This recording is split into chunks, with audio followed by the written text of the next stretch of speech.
இரண்டாவதாக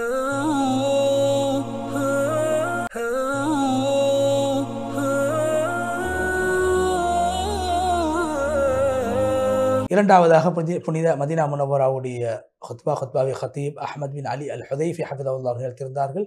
ஹுத்பாவுடைய தலைப்பு வருடங்கள் முடிவடைவதன் மூலம் நாம் பெற வேண்டிய பாடமும் ஹஜ்ஜாஜிகளுக்கான சில வாழ்த்துக்களும் என்பதாகும். அல்லாஹ்வை புகழ்ந்து ஸல்லல்லாஹு அலைஹி வஸல்லம் அருமை ஸலவாத் ஸலாம் சொல்லி தக்வாவை வலியுறுத்தியதன் பின்பு அல்லாஹ்வுடைய அடியார்களே, உங்கள் எல்லோருக்கும் அல்லாஹ்வுடைய அந்த நிஅமத்துக்கள் கிடைக்க வேண்டும். அல்லாஹ்வுடைய நிஅமத்துக்கள் சில நிஅமத்துக்களை நாங்கள் அனுபவித்துக் கொண்டிருக்கிறோம். அவ்வாறான நிஅமத்துக்களை அனுபவிக்கக்கூடியவர்களுக்கு அதாவது நற்செய்தி உண்டாகட்டும் என்று சொல்லி, குறிப்பாக அல்லாஹ்வுடைய வீட்டை நாடி வரக்கூடிய ஹாஜிகள் அவர்களுக்கு அந்த ஹஜ்ஜை பூர்த்தி செய்த அந்த நிஅமத், ஹஜ்ஜை பூர்த்தி செய்வது என்பது அல்லாஹ்வுடைய ஒரு அருளாக இருக்கிறது. அதற்காக நாங்கள் வாழ்த்து சொல்லிக் கொண்டிருக்கின்றோம். அதே போன்று இந்த நாட்டுடைய அரச தரப்பினர்களுக்கும் நாங்கள் நன்றி செலுத்துவதை போன்று அவர்களையும் வாழ்த்துகின்றோம். ஹாஜிகளுக்கான சகல ஏற்பாடுகளையும் அழகாக செய்து கொடுத்தமைக்கு அல்லாஹ்வுக்கு எல்லா புகழும். அல்லாஹ்வுடைய அந்த அவன் தந்த அந்த எங்களுடைய அல்லாஹ்வுடைய அருட்கொடைகளுக்கு எங்களால் பிரதிபகாரம் செய்ய முடியாத அளவுக்கு, நன்றி செலுத்த முடியாத அளவுக்கு அல்லாஹ் உபகாரங்களை செய்திருக்கின்றான். அல்லாஹ்வுடைய அடியார்கள் 2 புனித ஸ்தலங்கள் மக்கா மதீனா இவைகள் அனைத்து 2மே வஹி இறங்கிய இடமாகவும் அல்லாஹ்வுடைய தூது என்ற அந்த ஒளி வீசிய இடமாகவும் இருக்கின்றது. அல்லாஹ்வுடைய வஹி அங்கே இறங்கியது, தூது அங்குதான் உலகத்துக்கு கொண்டு போய் சேர்க்கப்பட்டது. ஒரு முஸ்லீம் அந்த இடத்தை நேசிக்க வேண்டும், அங்கு வர வேண்டும், அவருடைய உள்ளத்தில் அங்கு வர வேண்டும் என்ற ஆசை இருக்க வேண்டும். அந்த 2 புனித ஸ்தலங்களை நேசிக்குகின்ற அந்த அன்பு இருக்க வேண்டும் என்ற அர்த்தத்தை கொண்ட ஒரு கவிதையை படித்துவிட்டு, இந்த இப்படியான பூமியில் தான் கண்களில் இருந்து கண்ணீர் வடிக்கப்பட வேண்டும், என்னுடைய ஆசைகள் வெளிப்படுத்தப்பட வேண்டும், இந்த பூமியுடைய கண்ணியத்தை நாங்கள் விளங்கி நடக்க வேண்டும், கண்ணியத்தை நாங்கள் பேண வேண்டும்.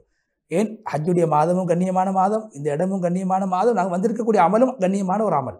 ஏன்னா இந்த 3 விடயங்களும் ஒன்று சேர்ந்துதான் ஹஜ் என்ற வணக்கம் செய்யப்படுகிறது. அல்லாஹ்வுடைய அடியார்களை அறிந்து கொள்ளுங்கள். கண்ணியமான காலம், கண்ணியமான இடம், இதிலே நன்மையும் கண்ணியம் எங்களுக்கு இரட்டிப்பாக கிடைக்கும். அதே போன்று பாவங்களும் இங்கு இரட்டிப்பாக பாவத்துடைய தண்டனை வழங்கப்படும். என் காரணம் அல்லாஹ் இந்த இடத்தை கண்ணியமாக ஆக்கி வைத்திருக்கிறான். குர்ஆன் சூரா அல் ஹஜ்ஜிலே சொல்கிறார் 25வது வசனத்திலே, இந்த பூமியில் யார் ஒரு அநியாயம் செய்ய நாடுவாரோ, அநியாயம் செய்யவில்லை, அநியாயம் செய்ய நாடக்கூடியவர்களையும் நாங்கள் கடுமையான தண்டனைகளை கொடுத்து தண்டிப்போம் என்று அல்லாஹ் சொல்கிறான். என்றால் நாடுவதற்கு இந்த தண்டனை என்றால் அநியாயம் செய்தால் எப்படியான தண்டனைகள் கிடைக்கும் சொன்னார்கள். மதீனா என்பது புனிதமான பூமியாக, இந்த மதீனாவில் யார் புதிய நூதனங்களை உருவாக்குவாரோ அல்லது நூதனம் செய்யக்கூடியவர்கள் இடமளிப்பாரோ அவருக்கு அல்லாஹ்வுடைய சாபம், மலக்குமாருடைய மனிதர்களுடைய சாபம் உண்டாகட்டும், அவர் செய்கின்ற எந்த நல்ல அமலும் ஏற்றுக்கொள்ளப்பட மாட்டாது என்று சொல்லி, அல்லாஹ் தஆலா எங்களுடைய அமல்கள் அனைத்தையும் ஏற்றுக்கொள்ள வேண்டும் என்று சொல்லி மிக சுருக்கமாக அந்த ஹுத்பாவுடைய முதல் பகுதியை முடித்துவிட்டு, ஹுத்பாவுடைய இரண்டாவது பகுதி அல்லாஹ் இப்போ வந்து ஸல்லல்லாஹு அலைஹி வஸல்லம் அருமை ஸலவாத் ஸலாம் சொன்னதற்கு பின்னால் தக்வாவை வலியுறுத்தியதன் பின்பு அல்லாஹ்வுடைய அடியார்களே, ஹஜ்ஜுடைய மாதத்தை முடித்ததற்கு பின்னால் நாங்கள் இன்னும் ஒரு புதிய ஒரு வருடத்தை நாங்கள் ஆரம்பிக்கின்றோம். ஹஜ்ஜுடைய மாதம் கடைசி மாதம் முஹர்ரத்தை நாங்கள் ஆரம்பிக்க இருக்கின்றோம். காலங்கள் சென்று கொண்டிருக்கின்றன, மிக வேகமாக சென்று கொண்டிருக்கின்றன. எனவே நாங்கள் எங்களுடைய சென்ற காலத்திலிருந்து படிப்பினைகளை பெற வேண்டும். காலங்கள் அது போகும் வரும். எனவே புதிய ஒரு வருடம் வருகிறது, காலம் சில நாட்கள் கழிந்து ஒரு வருடம் முடிவடைகிறது. இவ்வாறு தான் வாலிபம் அது வயோதிபத்தின் பால் சென்று கொண்டிருக்கிறது. எனவே உலகத்துடைய சந்தோஷமும் நிரந்தரம் கிடையாது, கவலையும் நிரந்தரம் கிடையாது. ஒரு எப்போதுமே அவர் நல்லெண்ணத்தோடு புதிய வருடத்தை, எதிர்பார்ப்புகளோடு, ஆசைகளோடு அவர் புதிய வருடத்தை எதிர்பார்க்க வேண்டும், புதிய வருடத்தை அவர் வரவேற்க வேண்டும், புதிய வருடத்துக்கு அவர் முகம் கொடுக்க வேண்டும், நடந்த விடயங்களை விட்டுவிட வேண்டும்.